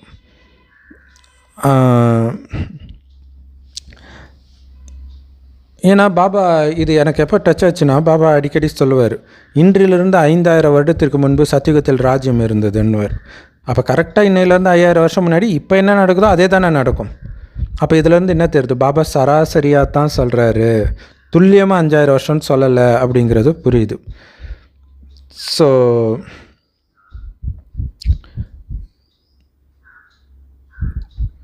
தங்க யுகத்தில் இதுக்கு மேலே எவ்வளோ இருப்பாங்க இல்லையா? ஸோ 9 லட்சம் பேர் தான் இருப்பாங்க. அது ராஜ்யம் உருவாகிட்டு இருக்குது. அப்போ கண்டிப்பாக பிரஜைகளும் இருக்க தானே செய்வாங்க. நம்முடைய புத்தி சொல்லுது, தங்க யுகத்தில் மரம், மனித சிருஷ்டி மரம் ரொம்ப சின்னதாக இருக்கும். சின்னதாக இருக்கும்போது எல்லா மரமும் பார்க்குறதுக்கு ரொம்ப அழகாக தான் இருக்கும் இல்லையா? அதே மாதிரி தான் அங்கேயும் சொர்க்கம் ரொம்ப அழகாக இருக்கும். மனிதர்களும் ரொம்ப தெய்வீக குணம் மற்றும் அழகானவர்களாகவும் இருப்பாங்க. அதோடைய பேரே சொர்க்கமாச்சே. ஒட்டுமொத்த சக்கரமும் இப்போ குழந்தைங்களுடைய புத்தியில் சுற்றிக்கிட்டே இருக்குது. சொர்க்கத்தில் இருந்து அங்கேருந்து கொஞ்சம் கொஞ்சமாக நான் இங்கே வந்திருக்கிறேன். இதை நினைக்க தான் நான் என்னென்ன பிறவிலாம் எடுத்திருப்பேன், அதெல்லாம் மைண்டு அசை போடும். அப்போ தான் ஆத்மான்ற உணர்வு இருக்கும். நீங்கள் இந்த காலச்சக்கரத்தை உங்கள் புத்தியில் சதா சுற்றிக்கிட்டே இருந்தீங்கன்னா ரொம்ப அற்புதம்ன்றார். இல்லை, மாயே வராது. மைண்டை ஏதோ ஒரு ஞானத்தினால உள்ளே போடணும். அதுக்கு சக்கரம் பெஸ்ட்டு. சொரூபமும் 5 சொரூப பயிற்சியும் பெஸ்ட்டு. ஸோ அப்போ யாரோ இரும்பி இருப்பாங்க போல இருக்குது. அப்போ பாபா சொல்கிறாரு, இந்த மாதிரி இருமல் வர்றது எல்லாமே வினை பயன் இல்லையா? இதுவோ பழைய செருப்பு. பழைய செருப்பு என்ன பண்ணும், மக்கர் பண்ணிக்கிட்டே தான் இருக்கும். புதுசோ இங்கே கிடைக்க போகிறது கிடையாது. நான் புனர்ஜென்மமோ எடுக்கிறதும் இல்லை அப்படின்னு பாபா சொல்கிறாங்க. அதே மாதிரி கர்ப்பத்துலேயும் வர்றது கிடையாது. நான் எப்படி வர்றேன் அப்படின்னா, சாதாரண இந்த வயதான உடலில் பிரவேசம் ஆகிறேன். வானப்பிரஸ்த நிலை அப்படிங்கிற இருக்கும் பொழுது நான் இவருடைய சரீரத்தில் பிரவேசம் ஆகிறேன். இப்பொழுது சப்தத்திற்கு அப்பாற்பட்ட சாந்தி தாமம் இப்போ நாம் போகணும். எப்படி இரவிலிருந்து பகல், அப்புறம் பகலிலிருந்து இரவு அவசியம் ஆகுது இல்லையா? அதில் ஏதாவது மாற்றம் இருக்குதா? இல்லை. அதே மாதிரி இந்த பழைய உலகம் அவசியம் அழிய போகுது. அப்புறம் பகல் வரப்போகுது. அதாவது புதிய உலகம் கண்டிப்பாக வரவும் செய்யும். இந்த சங்கம யுகமும் அவசியம் முடிந்து பிறகு சத்தியுகமும் வரும். குழந்தைங்க, நீங்கள் நினைவு யாத்திரையின் மீது மிக மிக கவனம் வைக்கணும். அது இப்போது ரொம்ப குறைவாகத்தான் இருக்குது. அதனால தான் பாபா என்ன சொல்கிறாங்க, பேபி அப்படின்னு சொல்கிறாங்க. ஏன்னா பேபி என்ன பண்ணும், குறும்புத்தனமாக குழந்தைத்தனமாக ஏதாவது ஒன்று பண்ணிக்கிட்டே தான் இருக்கும். அதுக்கு லட்சியம் அப்படிங்கிறது அப்போலாம் எதுவுமே இருக்காது இல்லையா குழந்தைங்களுக்கு. அது பாட்டு அதுக்கு என்ன தோணுதோ அது பண்ணிக்கிட்டே இருக்கும். அந்த மாதிரி நம்மளும் அப்படியே தான் பண்ணிகிட்ருக்குறோம். இதுக்கு முன்னாடி பாபா குழந்தை ஆகிறதுக்கு முன்னாடி எப்படி நம்ம தேக உணர்வில் இருந்து என்னென்ன வேலையெல்லாம் பண்ணிக்கிட்டே இருந்தோமோ, பாபா கிடைச்சதுக்கு அப்புறமும் சில நேரத்தில் அந்த மாதிரி வேலையெல்லாம் பண்ணிக்கிட்டே இருக்கிறோம். அதனால தான் அப்பா நம்மளை பேபி அப்படின்னு சொல்கிறாங்க. ஒன்று நம்ம குழந்தையாகவும் இருக்கிறோம், அதாவது பாபாவுக்கு குழந்தையாக இருக்கிறோம். அதே டைமில் அந்த பேபி அப்படின்னு சொல்கிறது அந்த மனநிலையை குறிக்குது. குழந்தைத்தனமாகவும் இருக்கிறாங்க. ஏன்னா குழந்தை என்ன பண்ணும், குறும்பு பண்ணும். இது வேணுங்கும், அது வேணுங்கும், இது வேணாங்கும், அந்த மாதிரியான விஷயங்கள்லாம் பண்ணிக்கிட்டே இருக்கும். அது மாதிரி தான் பாபா குழந்தைங்க நிறைய பேர் இருக்கிறாங்க. எனக்கு இது இவங்க பண்ணலை, அது பண்ணலை, இது வேணும்னு அடம் பிடிக்கும், இல்லைனா கோபப்படும். அந்த மாதிரி விஷயங்கள்லாம் பண்ணிக்கிட்டே இருக்கிறாங்க. அதனால் என்ன ஆகுது, இதுலேயே கவனம் போய்கிட்டே இருக்கிறதுனால பாபாவை நினைவு செய்கிறதே முடிய மாட்டேங்குது. அப்படிங்கிறப்ப அவங்கள பேபி அப்படின்னு தானே சொல்ல முடியும். நீங்கள் சிறிய பேபி ஆவீங்க. ஏன்னா நீங்கள் தந்தையை மறந்துடுறீங்க இல்லையா? ஸோ பாபா உன்னை நான் நினைக்கவே முடியல பாபான்னு சொன்னாலே பாபா சொல்கிறாரு, அவ்வளோ குழந்தைய நீ என்னை நினைக்க முடியாத அளவுக்கு, இல்லை குழந்தைய உனக்கு சொல்லி கொடுக்கணுமான்னுவாங்கள்ல, அந்த மாதிரி குழந்தை கூட அப்பாவை நினைக்கும். அப்போ அதை விட சின்ன குழந்தையா நீன்னு உன்னால் நினைக்க முடியல? அதுவும் எவ்வளோ இனிமையான அப்பா, எவ்வளோ இனிமையான டீச்சரு, இனிமையான குரு, அவங்கள மறக்கலாமா? அரை கல்பத்துக்கு மிக பிரியமான காதலன் அவர். இருந்தாலும் மறக்கிறீங்களே. அவருக்கு தானே கோயில் குளம் அங்கே இங்கேன்னு தேடி அலைஞ்சிங்க, இந்த காதலனை தேடி. அவரே வந்தால் வெறுத்து ஒதுக்குறீங்களா? இளையராஜா சொல்கிறார், ஏன் கடவுள் வர்றதில்லைன்னா, வந்துட்டால் நமக்கு போர் அடிச்சிடும், அவரை பார்த்துட்டாச்சா இவ்வளோ தானே ஆகிடும், அதனால தான் அவர் ஒழிஞ்சிட்ருக்கார். ஸோ அப்படி தான் ஆயிடுச்சான்னு கேட்குறார். நான் வந்த பிறகு நீ என்னை நினைக்கலன்னா அதான் அர்த்தம் இல்லையா? அரை கல்பம் துக்கத்தில் இருக்கும்பொழுதெல்லாம் என்னை விழுந்து விழுந்து நினச்ச, ஐயோ கடவுளே கடவுளேன்னு நினச்சிட்டே இருந்தியே. இல்லை, இப்போ ஒரு 4-5 வருஷம் முன்னாடி அமெரிக்காவில் அந்த வைல்டு ஃபயர் வரும்பொழுது ஒரு சகோதரி கார் ஓட்டும்போது, oh my God please forgive மீன்றாங்க. அந்த துக்கம் வரும்போது நான் செய்த பாவத்துக்கு தான் இது நடக்குதுன்னு அவங்களுக்கு தெரியுதுன்னு நினைக்கிறாங்க. ஸோ அந்த மாதிரி அரை கல்பமாக துக்கம் வரும்போதெல்லாம் என்ன தானே நினச்சேன். இப்போ நான் வந்துட்டேன் நேரடியாக, எப்படி நினைக்கணும்னு சொல்லியும் கொடுத்துட்டேன். ஒழுங்காக நினை, என்ன நல்லா நினை. எப்படி நினைக்கிறதுன்ற வழியை நிறைய பேருக்கு நீ காட்டவும் செய்யணும், சொல்லி கொடுக்கவும் செய்யணும். இன்னும் போக போக பாபா குழந்தைங்க நிறைய பேர் ஆயிடுவாங்க, வளர்ச்சி அடைஞ்சிடும் யஜ்யம். ஏன்னா தர்மம் எப்போவுமே வளர்ச்சி அடைய தானே செய்யும். உதாரணத்துக்கு அரவிந்த் ஆஷ்ரம் பாண்டிச்சேரியில் இருக்குது இல்லையா? ஸோ அவங்க அதிகமாக ஆயிட்டாங்க அதுக்கு பிறகு இல்லையா? இன்றைக்கி அவங்களுக்கு நிறைய சென்டர் இருக்குது. அது எல்லாமே பக்தி மார்க்கத்தின் விஷயங்கள். இப்போ உங்களுக்கு ஞானம் கிடைக்குது. எதுக்காக ஞானம் கிடைக்குது? புருஷோத்தமர் ஆவதற்கான ஞானம் கிடைக்குது. நீங்கள் இப்போது மனிதனிலிருந்து தேவதை ஆகுறீங்க. தந்தை அனைத்து அழுக்கு துணிகளையும் தூய்மைப்படுத்துகிறாங்க. அவருக்குத்தான் மகிமையும் இருக்குது. முக்கியமாக இங்கே எது அப்படின்னு பார்த்தோன்னா நினைவு தான். ஞானமோ மிகவும் சுலபமானது. முரளி படித்து கூறுங்க, நினைவு செய்து கொண்டே இருங்க. நினைவு செய்து செய்து ஆத்மா தூய்மையாக ஆகிவிடும். பெட்ரோலும் நிரம்பிக்கொண்டே போகும். பிறகு நீங்கள் ஓடிவிடுவீர்கள். பாபா ஒரு எக்ஸாம்பிளோட சொல்கிறாங்க. பெட்ரோலை ஃபுல்லாக நிரப்பிக்கிட்டோன்னா அதுக்கப்புறம் என்ன பண்ணலாம், சல்லுன்னு போய்கிட்டே இருக்கலாம் வண்டி எடுத்துகிட்டு. அந்த மாதிரி எந்த அளவுக்கு நீங்கள் நினைவு பண்ணி சேமிக்கிறீங்களோ அந்த அளவுக்கு சல்லுன்னு பரந்தாமத்துக்கு சூப்பராக போயிடலாம் அப்படிங்கிறதையும் சொல்கிறாங்க. அதே மாதிரி நேற்று கூட இதை சொன்னார் சிஸ்டர், பாபாவை நினைவு செஞ்சு செஞ்சு நீங்கள் தூய்மை ஆகிட்டீங்கன்னா தூய்மையாகி பறந்துடுவீங்கன்னார். இன்றைக்கி அந்த தூய்மை ஆகிறது தான் பெட்ரோல் நிரம்புறதுன்னு சொல்கிறார். எவ்வளோ சூப்பராக இருக்குது. சிவபாபாவின் ஊர்வலம் அப்படின்னு சொன்னாலும் சரி, குழந்தைகள் அப்படின்னு சொன்னாலும் சரி, அதாவது பாபா கூடயே நம்ம போகிறோம் இல்லையா, கூடவே நம்ம போகிறோம் இல்லையா, அந்த பற்றி சொல்கிறாங்க அப்பா. நான் காமச்சிதையிலிருந்து இறக்கி உங்களை யோக சிதையில் அமர்த்துறேன் அப்படின்ட்டு அப்பா சொல்கிறாங்க. அதற்காகத்தான் நான் வந்தே இருக்கிறேன் அப்படின்னு சொல்கிறாங்க. யோகத்தினால் நமக்கு ஆரோக்கியம், ஞானத்தினால் செல்வமும் கிடைக்குது. நல்லது. ஸோ அற்புதமான முரளி கொடுத்த அன்பான பாப்தாதாவுக்கு அன்பு நினைவுகள் மற்றும் கலை வணக்கம். பாபா சொல்கிறாங்க, லக்ஷ்மி நாராயணன் ஆகணுன்ற அந்த லட்சியத்தை எப்போவுமே உங்கள் மனக்கண் முன்னாடி வைத்து வைத்து சந்தோஷம் அடைஞ்சிக்கிட்டே இருங்க. நான் அப்படி ஆக போகிறேன், நான் அப்படி ஆக போகிறேன், அப்படி ஆக போகிறேன், அந்த போதை இருக்கணும். லௌகீகத்தில் ஏதாவது ஒரு பொண்ணு ஃபோட்டோ வச்சுட்டு பார்த்து பார்த்து சந்தோஷமாவான், பைத்தியம் பிடிச்ச மாதிரி. அதுவும் நடிகை ஃபோட்டோவை அல்லது நடிகர்கள் ஃபோட்டோ வச்சு கூட பண்ணுவாங்க. ஆனால் அந்த நாராயணன் உலகத்திலே நம்பர் 1 ஆணழகன், பணக்காரன், குணத்தில் உயர்ந்தது நாராயணன், அதுவே நான் தான் அப்படின்ற போதை இருக்கணும். ஒருபோதும் நம்மளாலலாம் ஆகிட முடியுமான்ற அந்த மனசுடைஞ்சு போகிற எண்ணமே வரக்கூடாது. எல்லாருமா ராஜா ஆகிட போகிறாங்கன்ற எண்ணமே வரக்கூடாது. எல்லாரும் ஆக முடியாதுன்றத மற்றவங்கக்கிட்ட தப்பாக நடந்துக்கும் போது யூஸ் பண்ணிக்கோங்க. ஆனால் நான் ஆகிட முடியாதுன்ற அர்த்தத்தில் யூஸ் பண்ணிடாதீங்க. உயர்ந்த பதவி அடையிறதுக்கு முயற்சி பண்ணிக்கிட்டே இருங்க.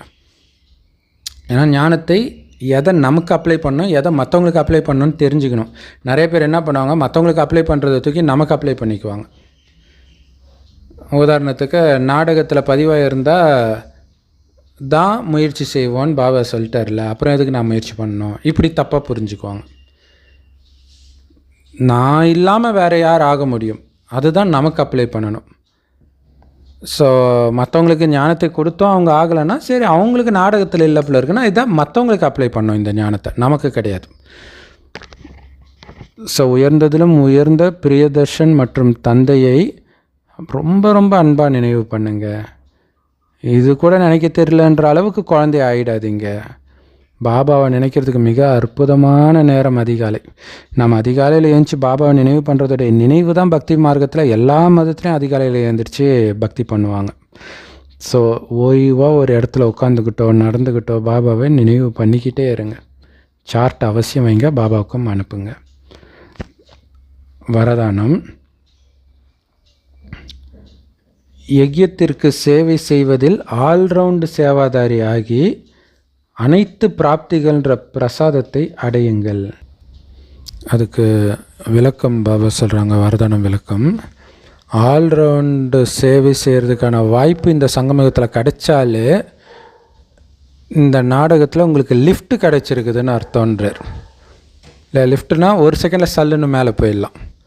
யார் யஜ்யத்துக்கான ஆல்ரவுண்டு சேவையை ரொம்ப அன்பாக உள்ளபூர்வமாக செய்கிறாங்களோ, சரி நான் போய் இந்த சேவை செய்கிறதா, ஐயோ என்னென்ன பாத்திரம் கழுவி விட்டாங்க, சென்டரை தொடக்க விட்டுட்டாங்க, இந்த மாதிரிலாம் இல்லாமல் எந்த சேவையாக இருந்தாலும், சொற்பொழிவாற்றனாலும் சரி, வரவேற்பாக இருந்தாலும் சரி, சமைக்கிறதா இருந்தாலும் சரி, ரூமை க்ளீன் பண்ணுறதா இருந்தாலும் சரி, எதை செய்தாலும் அன்பாக செய்கிற யார் செய்கிறாங்களோ அவர்களுக்கு தான் அனைத்து பிராப்திகளும் பிரசாதமாக கிடைக்கும் இந்த சங்கம யுகத்தில். அவங்க அனைத்து தடைகளிலிருந்தும் விடுபட்டவர்களாக இருப்பாங்க. அவங்க செய்கிற ஒவ்வொரு சேவைக்கும் 1000 மடங்கு பலன் கிடைக்கும். இல்லை அந்த சேவையின் பலன் 1000 மடங்காக கிடைக்கும் உள்ளபூர்வமாக சேவை செய்கிறவங்களுக்கு. அதுதான் முக்கியமான விஷயம். அதனால தான் தானாக கிடைத்தால்தான் பால், கேட்டு பெற்றால் தண்ணி, வலுக்கட்டாயமாக பெற்றால் ரத்தம்னு அம்மா சொல்லுவாங்க. சேவை தானாக செய்யும்போது தான் அந்த பாக்கியம். வலுக்கட்டாயமாக இதை பண்ணுங்க பண்ணுங்க பண்ணுங்கன்னு கேட்டால் அது ரத்தம் மாதிரி, அதுக்கு பலன் இருக்காது. ஸோ இந்த சேவை தான் பாபா எப்படி ஒப்பிடுறாருன்னா அன்னதானத்தோடு ஒப்பிடுறார்.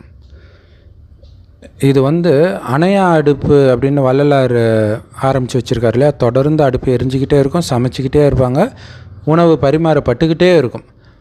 அந்த மாதிரி தொடர்ந்து சேவைன்ற உணவை வந்து நீங்கள் கொடுத்துக்கிட்டே இருக்கணும் எல்லோருக்கும்.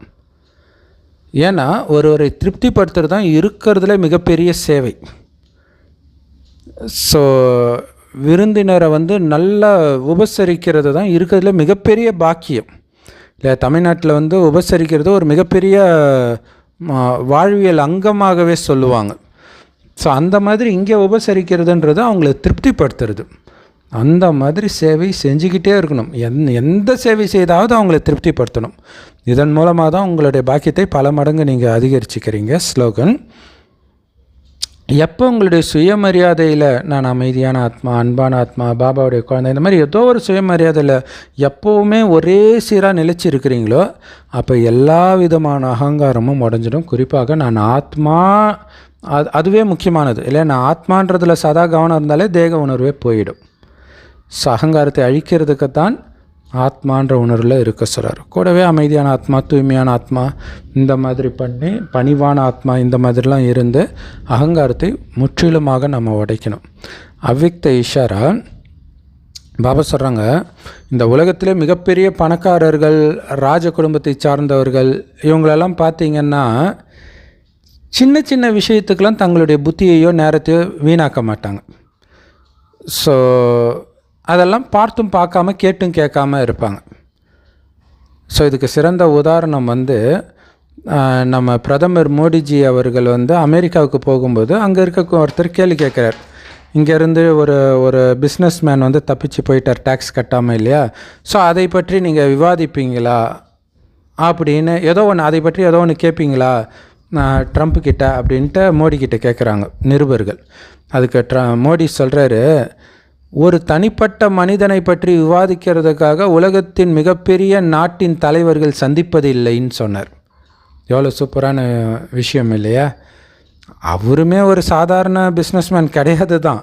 ஆனால் அது கூட சந்திக்கிறதுக்காக உலக தலைவர்கள் சந்திப்பாங்க, அதை பற்றி டிஸ்கஸ் பண்ணுறதுக்காக சந்திப்பாங்க அப்படின்னு அவர் சொன்னார். அவர் அப்படியே வாயடிச்சு போயிட்டார். ஸோ அந்த மாதிரி அதை விட ராயலானவர்கள் நாம்.